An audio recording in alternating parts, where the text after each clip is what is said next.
Hey everybody, welcome back to another exciting episode of the Stash Report from the Stash Project. Today is the 26th of March 2018, and we're here into the last week of the month of March. Flying along through 2018 already. So, we have some kit announcements from Aoshima and Fujimi for June. As of right now, the June announcements from Aoshima do not include anything new. There are some reissues in there that haven't been seen for a while, but no kits from the Shizuka type of listings, bad word, of the announcements for Shizuka are not in here as of yet. So we'll have to see, how that develops towards the very, very end of this month, beginning of next month. Also, like I said, have Fujimi's June releases. They don't go to the shows, so there's nothing, to wait for there. Also have a run of about a dozen kits or so that they're added to May. They're just the restock kits, so we'll cover those. Up front, of course, we have the situation at Habako.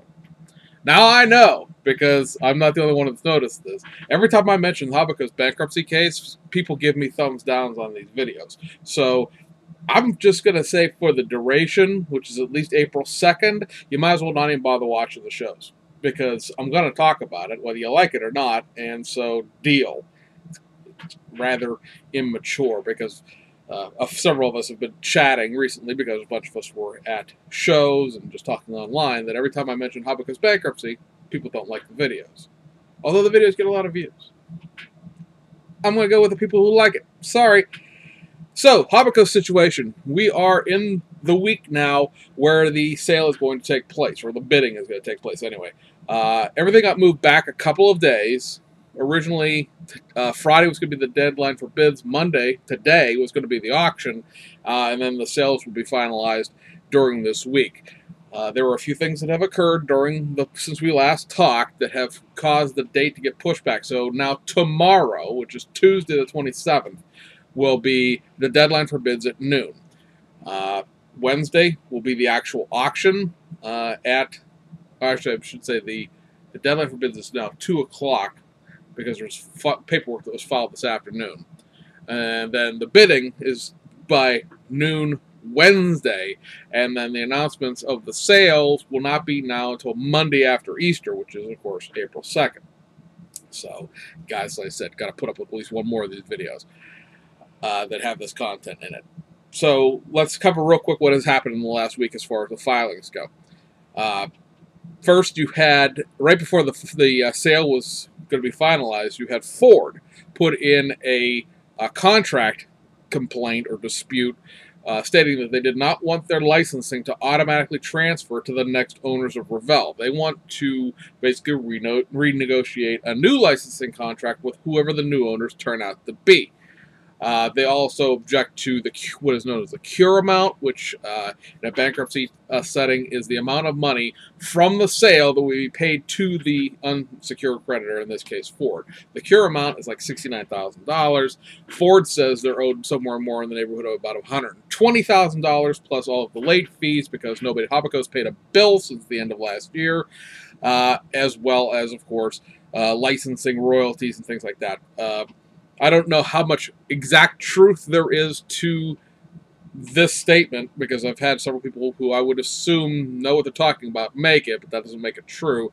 That Ford's licensing works in a situation where you give them a chunk of money up front to license whatever the product is, and then they are paid a per unit royalty on the back end, which sounds reasonable because a lot of licensing works like that.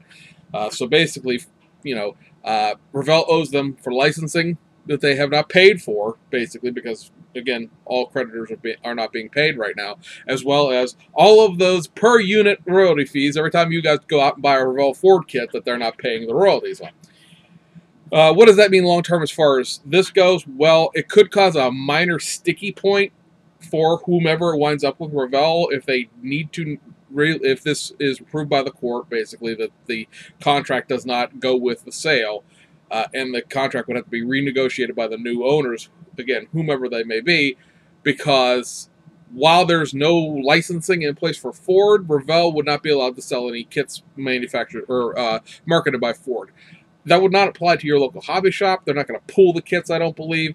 At least that's not what happened with the Revell Ferrari kits when Revell of Germany lost their Ferrari licensing. But there would be essentially a freeze on production and sales from the inventory that Revell already has of Ford kits until that could get sorted out.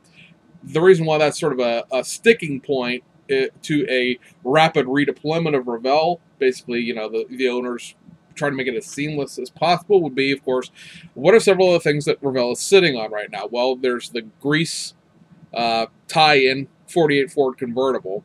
There is the retooled 69 Ford Boss 302 Mustang.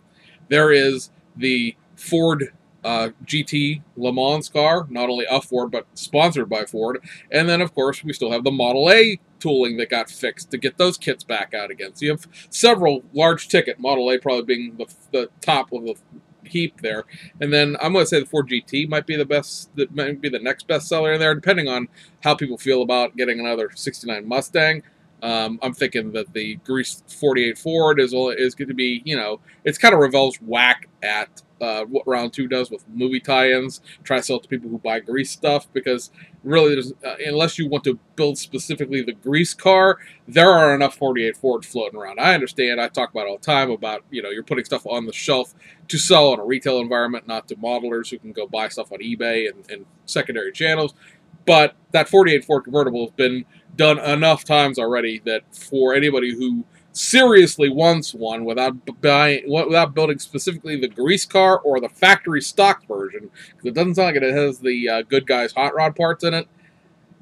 The kits exist. You could go get one already. You wouldn't be waiting specifically on this one thing. But you can't buy a Ford GT Le Mans car unless you want to buy a really expensive resin kit. You can't buy a Model A to save your life unless you want to pay a really large amount of money on eBay for one for some weird reason. And of course, there is no Boss 302 Mustang because has been created by Revell yet. So there's that part. Now, beyond that, there have been some stalking horse agreements entered into with certain parts of Habaco, and you may have seen these depending on what forums you're on or what part of the hobby you're tied into.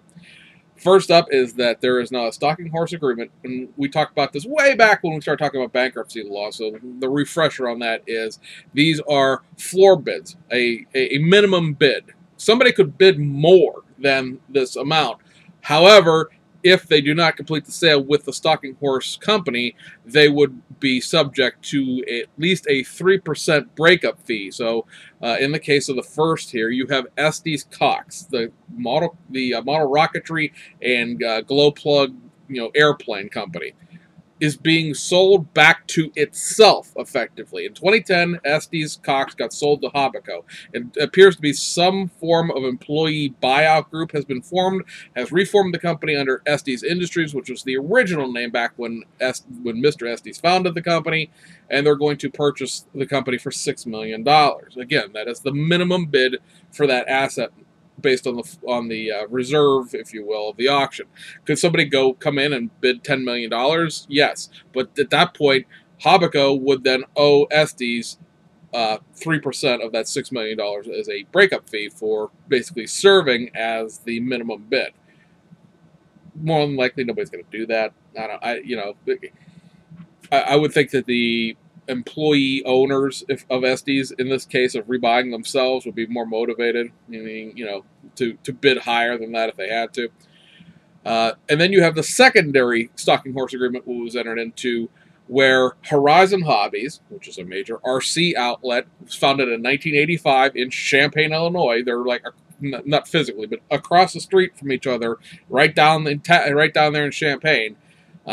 A lot of the rumors were always that it was people that didn't like Habaco that founded Horizon. Habaco formed itself in 1985, so it would have to be somebody who didn't like the fact that Tower Hobbies and Great Plains merged into Habaco. I don't know how much that is. I'm sure they've taken employees over the years, but at any rate, Horizon Hobbies does only RC. Only RC. They have no interest in the model stuff at all. So they have bought, in this stalking horse agreement, Habaco, the name of. They have bought all of the RC businesses that Habaco owns that are not separately agreed upon in this case. They have bought Great Plains. They have bought Tower Hobbies, the buildings and distribution thereof. And then they have, I'm going to want to read something to you here, but for some reason I have a Steam client upgrade. Yeah, well, we'll have to restart Steam later. It's a video game platform for people who don't know. What was I looking for here? There's a... I wanted to tell you guys how this was split up as far as this goes. I'm trying to find the filing now. There it is.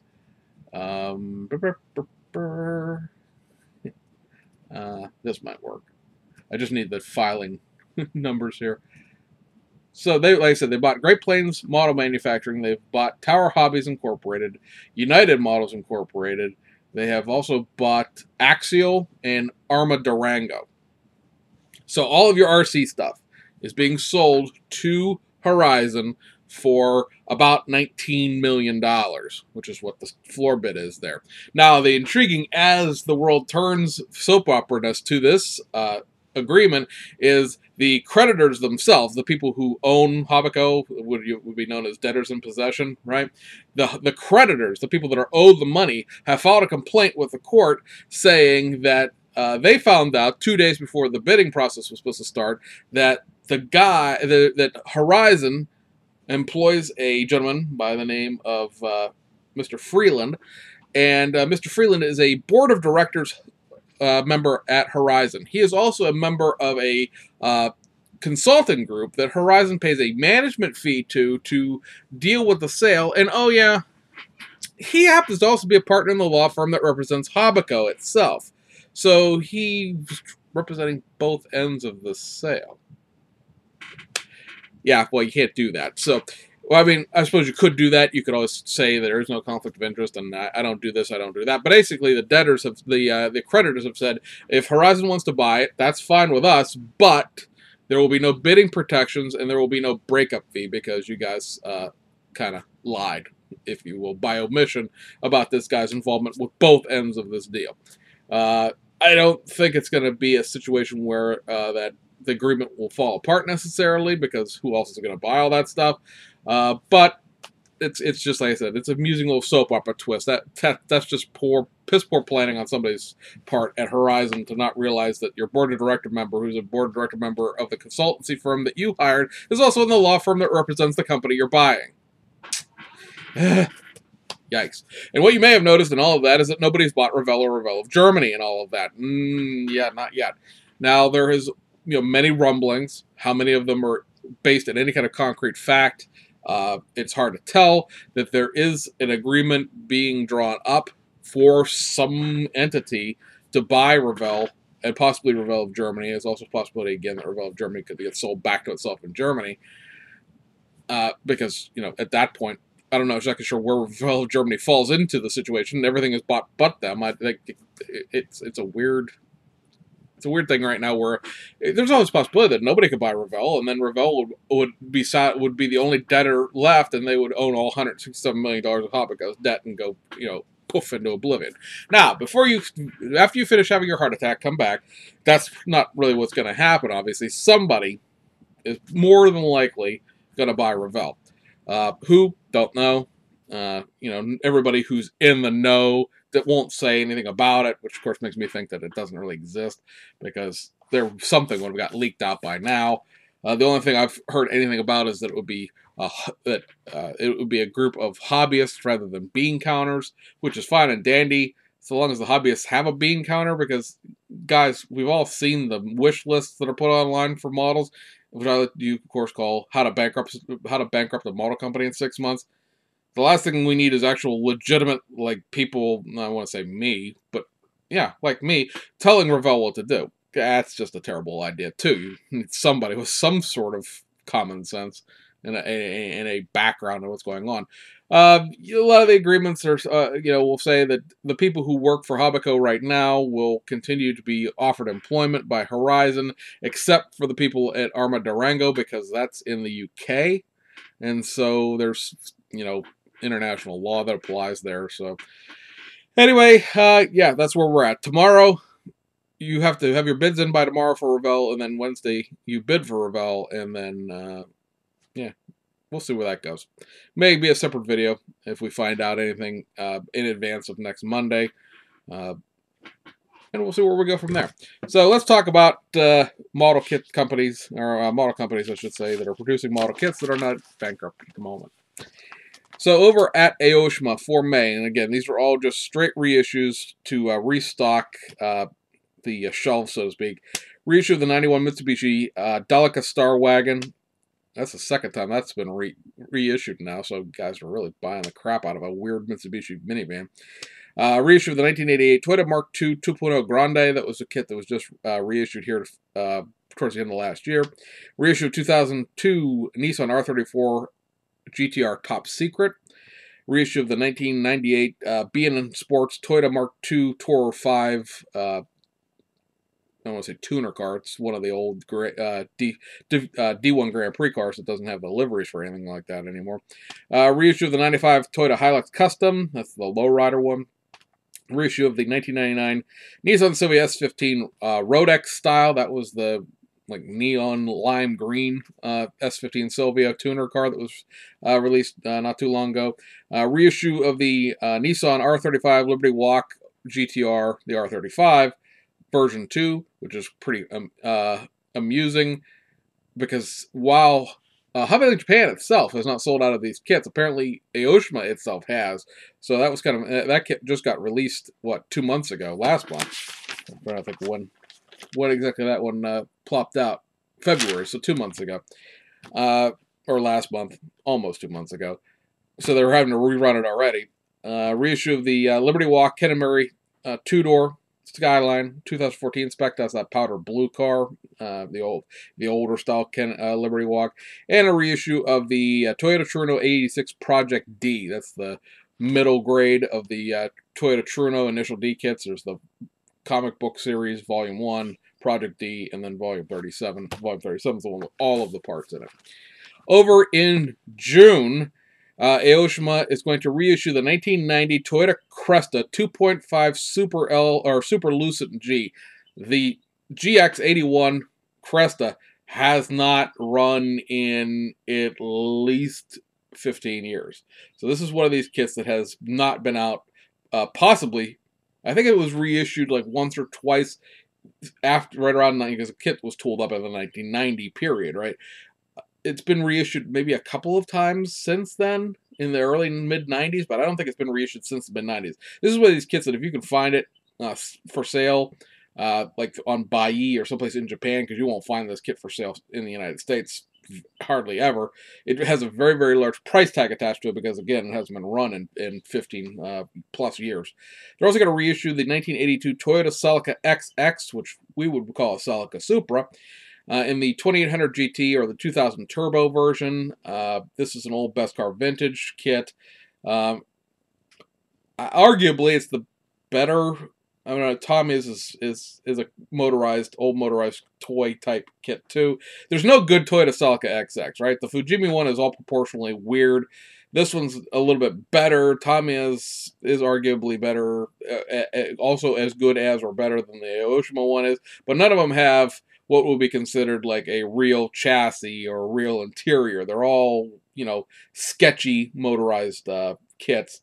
And then they're also going to reissue their 1983 Nissan Pulsar and 1984 Nissan Silvia S12 Nissan Gazelle. Both the Pulsar and the Silvia Gazelle are also Best Car Vintage kits, also old tooling from the early 1980s. Buyer beware in all of that. The Pulsar, I think, was reissued probably 7 years ago. The Silvia right around the same time. I don't think the Gazelle badging has been in that kit in the last several go-rounds. The Gazelle was it was a weird little dual badging of the same car that Nissan did, where the Silvia was sold at one set of because there's two sets of Nissan dealerships in Japan. One's like a higher level, one's like the consumer level, if you will. Like if you were to buy a GTR, it's back in the day, it was sold at the high-end Nissan retailers. So the Silvia was sort of the car underneath the Skyline, and then the Gazelle was the car underneath the Fairlady, and the Fairlady being the Z, the 370Z, the 240Z, whatever, were sold at the sort of budget-oriented Nissan dealerships. So that's how that all works out. But both were sold in Japan The Sylvia was exported to the United States. It's like a 180SX, I believe it was, even in this older format, but this doesn't have parts for that. It's only JDM. Over on the Tuneball car side of things, they're going to reissue the 2001 Nissan SEMA F50 Mode Parfum VIP and the 1996 Toyota Soar Vertex tuner. Fujimi is going to reissue the Toyota Crown Royal hardtop 3000 Supercharger. It's a lot of numbers and designations and stuff like that. The Supercharger was a trim level specifically related to a turbocharged engine. Of course, these are curbsides, so that's sort of semi-irrelevant. It's an S130 Crown Royal, which puts it in the early to mid-1980s. I don't believe Fujimi has reissued this version of the Crown Royal in possibly 15, again, plus years. It's got to be somewhere around there. There's no, it's basically impossible to reference this kit through either ScaleMates or Hobby Search or even Google Image Search. You can find things that are around this kit as far as reissues of it, but the factory stock version has not been around for a really long time. Expected to be like, kind of sketch as far as the motorized chassis, things like that. I think the most recent reissue of this would be, the 2000 S110 Turbo. I think it's based on that chassis, which is kind of a sketch motorized chassis, but it's not as bad as some. And then they're going to be putting 4 kits out on reissues with initial D tie-ins, and I don't believe any of these have ever been done that way. They're going to reissue their Honda Integra Type R, and that is going to be like the late 80s version, as the Smiley Sakai version. And then they're going to reissue their Toyota Altezza as the Nobushiko driver. The Toyota 11A86. Now remember, 11 is the one, for people who don't know. The 11 Corolla was the one with the fixed composite headlights. The 11 Corolla is the one with the pop-up headlights. So this is not the same car, technically speaking, different front end, but not the same car, technically speaking, as the regular Hero A86 Truno.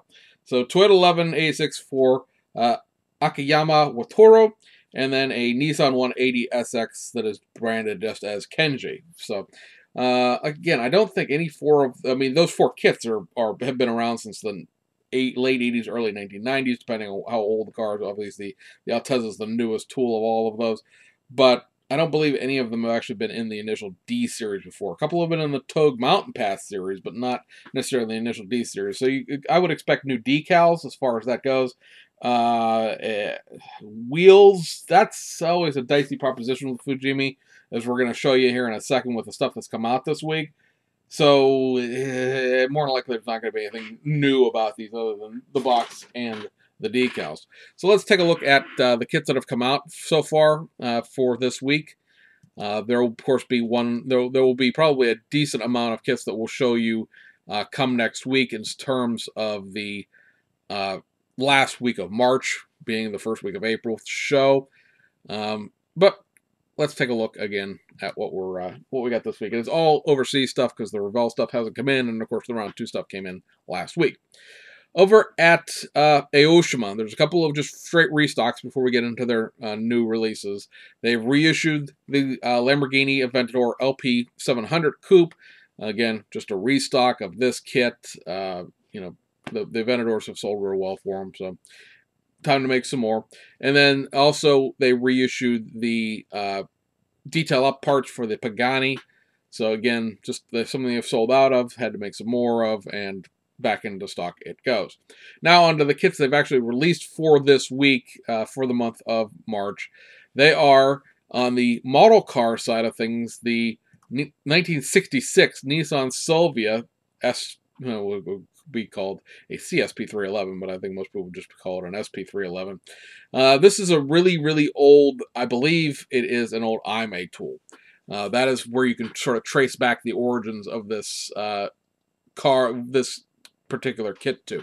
It is a incredibly simplified model kit. It is more or less an unassembled promotional model. Now, it is an unassembled motorized promotional model, but parts content, think that. It's got like 37 pieces to it, and that includes all the extra pieces to make the police car version, which you can also make with this kit. You gotta pick between factory stock and the police car version. The police car version represents the first what was ever considered to be highway patrol vehicle in the entire country of Japan. So, you know, for the light commercial builder, that's a kind of a neat tie-in. I don't know that there might be decals to put the white walls on, but I don't believe they're white walls. These aren't pad printed. But you know, you get those wheels. Again, it's very, very basic. There's, you know, the grille and the bumpers are separate. The mirrors are separate. And I think the wipers are also separate. But other than that, you know, the body is one piece. The chassis is one piece. It's a very, very basic toy-like front and rear suspension components. And there's, you know, the seats are separate, and there's a couple of things about the interior that are separate, like the gauge cluster, and then there are pieces for the police parts. All of this tooling is from like 1975, to give you an idea of how old it is, except for the police parts, which were tooled up in 1999. So, you know, it's, again, really old tooling. It's always looked a little dicey to me as to how much it compares to the real car. So I personally did not buy one. I really wish, you know, Hasegawa would take a crack at putting out a new one that was actually legitimately, you know, a Hasegawa style historic model kit, but chances are, for as much as we lament the United States makers for doing that, the Japanese kit makers aren't any more willing, if you will, to remake model kits that they, you know, that a competitor is continually reissuing. Now, this Sylvia kit hasn't been out in a while. It's been a good long chunk of time since this has been available, but at the same time, having it back out is probably not going to get you. You know, it's not going to get any traction to do the monthly Hasegawa, what do you want to see come next kit to say this, because now there's one out there. On the model car side of things, there were two reissues. These are just basically just boxing them into the new series. And one is the 2002 Nissan Skyline R34 GTR in the C West tuner package. So it's your, you know, straight off the shelf, if you will, Aoshima R34 Skyline with a whole bunch of aero package stuff like that. I still like the Mines as being the only R34 tuner package that I found that I actually like. This one's not as bad as, say, the Top Secret one, but it just really doesn't do anything for me personally. I'm not saying it doesn't do anything for you, but personally for me, there's just a little bit too much going on there, busy work-wise, as far as the body kit goes. And then the other reissue is the K-Brake Toyota Aristo. This is a VIP type vehicle, obviously, so it's got 20-inch wheels that are all cambered up there for your pleasure. And again, a kit that's been available a number of times, even recently, now just put into this new series. Fujimi has the rest of our kits for the lineup here. I need to make a couple of check marks on my book here because I forgot to do this. There's let's see here, five reissues that they have for the month here. So I just got to check off a few things here so that I'm up to date on my sheet.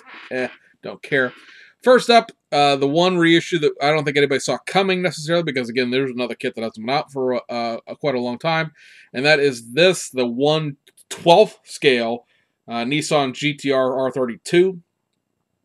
This isn't so much a model kit as it is a large unassembled plastic diecast. And if you're like, what does that mean? Well, that means that everything about this kit screws together. You get like a hardware store's worth of screws for this kit. There's no glue required, and it is all, you know, sort of molded in color. It's not pre-painted. So, I mean, if you wanted to, you know, detail paint, obviously. But, like, the doors open, the hood opens. It's all on die-cast-style hinges. Again, everything screws together. Like, legitimately, I've looked at the instructions to this, and, like, the first step is building the engine, and it's like, oh, you take the two pieces of the block, and, oh, here's a screw, and you screw the block together. Could you glue a lot of this stuff together and not use the screws? Yes. However, of course, then you would have giant holes. giant screw holes everywhere. Because at first I thought there was metal axles in this that went through the oil pan like a Johan kit, but no, it's a giant screw that holds the actual engine block halves together. So know that going in. It is like $118 or something like that. But again, it is a very large scale R32. It's certainly going to be a conversation piece in your collection. And you could build it over a weekend if you don't want to actually want to use the screws and not glue anything together. So that was a very interesting reissue. It'll be interesting to see if they reissue any more of these, because there were like 5 or 6 when you count the race car versions, large scale GTRs. So again, we'll see where that goes. Next up, a reissue of a couple of Enthusiast Series kits. First up is the Lamborghini Countach 5000 Quattrofoil. This is, of course, the reissue of the 1980s Enthusiast Series kit, even though it's not in a Enthusiast Series box, and it doesn't have an Enthusiast Series parts header. It just really complicates things when you're looking at, say, HobbyLink Japan, because the Enthusiast Series Lamborghinis from Fujimi have been alternately reissued as Enthusiast Series and then Real Sports. The Real Sports are curbsides. They have no engines, the doors don't open, all that sort of thing. They've done it like, oh, hey, we're putting out the Enthusiast, and then we put out the cheaper Real Sports, and then we put out the Enthusiast, and we put out the cheaper Real Sports. These were just reissued most recently in like 2012 and 2013, respectively. When you go on to, like, again, Hobby Search, their listings are done by release date, top to bottom. So the newest stuff is always on top of a list. Over at HobbyLink Japan, you need to look at the kit via like going into the actual listing and see what the release date is. These will say March 2018 on them. Otherwise, you might quite possibly buy a curbside Lamborghini if you're looking for the Real Sports version, because again, I don't know. I don't know exactly what the whole point of this is in terms of constantly reboxing things and not using the old names and making things confusing. But this kit, I promise you, if you buy this one, will come with the engine and all the pieces for the Enthusiast Series kit. The other one that was reissued, and this was supposed to come out, both of these were supposed to come out last month, they got pushed back, is the Lamborghini Countach 25th Anniversary Edition, otherwise known as the Testa Countach or the Countach Rosa, because of the side strakes that look like the side strakes on the doors of a Ferrari Testarossa. Enthusiast Series kit. This one's even more complicated when you look at HobbyLink Japan, because HobbyLink Japan has not uploaded this box art for some reason. They're still using the old box art from the last Enthusiast Series, which is what, ironically, the box art was supposed to look like, and then they went out with this, and Fujimi's fault probably, but still, HobbyLink Japan hasn't fixed it. Again, look for the March 2018 kit release, because currently this kit, plus the Enthusiast Series kit, the last reissue, and the last reissue of the Real Sports, are all still in inventory. So you make sure you order the right thing. It's unnecessarily complicated, but don't shoot the messenger. I'm not in charge of the website over there. And then there's 2 more kits that were released, and these are sort of, a little more normal, I guess you want to call it that. This is the Mazda Familia XG 323. These were separate kits in the past. All of the parts have been combined into one box, allowing you to build either a more sedate 323 or the sportier XG. Pay attention to that little label that's on the front of the box there, where it talks about the wheel choices, because you get the sort of weird circular 4-spoke wannabe Campanelli wheels that are on the regular 323, but you do not get these kind of cool mesh wheels that are on the XG, which is a shame, because I saw the XG without the 323 badging and sort of a smoother front air dam, and it looks a little, more sporty for a, 4-cylinder import car. And those wheels don't come with it. You get a set of wheels that sort of look like Oz Racing wheels. That's disappointing, because this is another example, and there's been a lot of them here recently with Fujimi, where the box art is not advertising the contents. To me, buying the XG was buying this little car, and this is an old Mitsuya tooled kit, is not enough to really. No, I can't. Sorry, guys. If you included the mesh wheels, and I'm sure I could go buy them. I'm sure that Fujimi at some point in time in the past has released itty-bitty mesh forelugs. Or if not, I'm sure Aoshima has mesh forelug somewhere in their catalog as well. Just I refuse to financially support the, oh, by the way, wheel sets that Fujimi does. And then last but not least for the month, or not for the month, but for the week, because for the month will be next video, is the what is known as the Successive Skyline series. So you get all 3 of these kits in one big box, and this is sort of, I guess, the top of that box, or the bottom of it. You get the R32, the R33, and the R34 Nismo. They're all curbsides. The R34 is a snap-tight kit. We've talked about that before. Just Fujimi's R34 is a snap-tight kit. The R32 and the R33 are on the generic Nissan Skyline chassis, which means they are not all-wheel drive. They are rear-wheel drive, so there's always that point. But again, how much do you pick up your model and display it on its roof? But they're the most stripped-down basic kits that Fujimi offers for those Skylines. They're like $11 model kits, give or take, as far as the actual individual kits. The snap-type might be a little more expensive because it's a little more newer, but it's not more than 15. And so they just took them all and packaged them into one thing. So if you wanted a Skyline, and the little foibles here and there about them don't really matter to you as far as the accuracy of the chassis and things like that, this is a great way to collect 3 of them in a great big fast hurry. So I guess that's pretty much it for this video, guys. Like I said, we'll keep you up to date on what's going on with what Revell is going to turn into in the coming weeks and months. And if you don't like it, tough titties. Other than that, we'll be back. I'm not sure exactly how shortly with the April release video. A lot of that will depend on Revell's participation in releasing any kits in April. You know, they've got the 2 kits this month that are still sort of dragging behind. We'll see if they come out at all. It may be a situation where, you know, they haven't paid their bills in 3 months, so they're not going to get their shipping taken care of.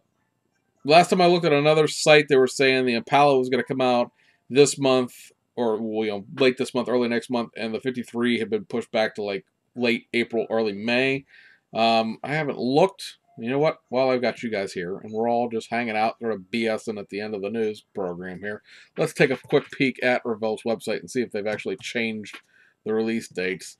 Nope, 53 Bel Air is still on there for March. So I'm going to guess that probably next week, in it, you know, because the February releases didn't come out till the very, very, very, very end of February, beginning of March. They might have made February if February had more than 28 days.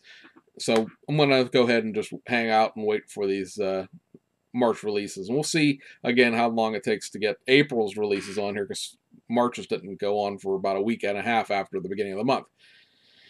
And as it stands right now, if you go to like Tower Hobby or something like that and look up April releases, there are none. Because everything says June, but they picked the 53 Bel Air out of the June releases and moved it up to March. So we'll have to wait and see what they're going to do for April. And if not, we'll be back next Monday with next week's show, covering the last parts of March's kit releases. And there's still a few things out of Aoshima we're waiting on. A couple more Fujimi kits that are still going to come out. The Sauber C9 decals, I don't remember if I mentioned them. I know I mentioned the decals, but they're out now. So if you wanted to get a set of the carbon fiber C9s for the Tamiya kit, those are now available. And I guess that's about it. So see you guys.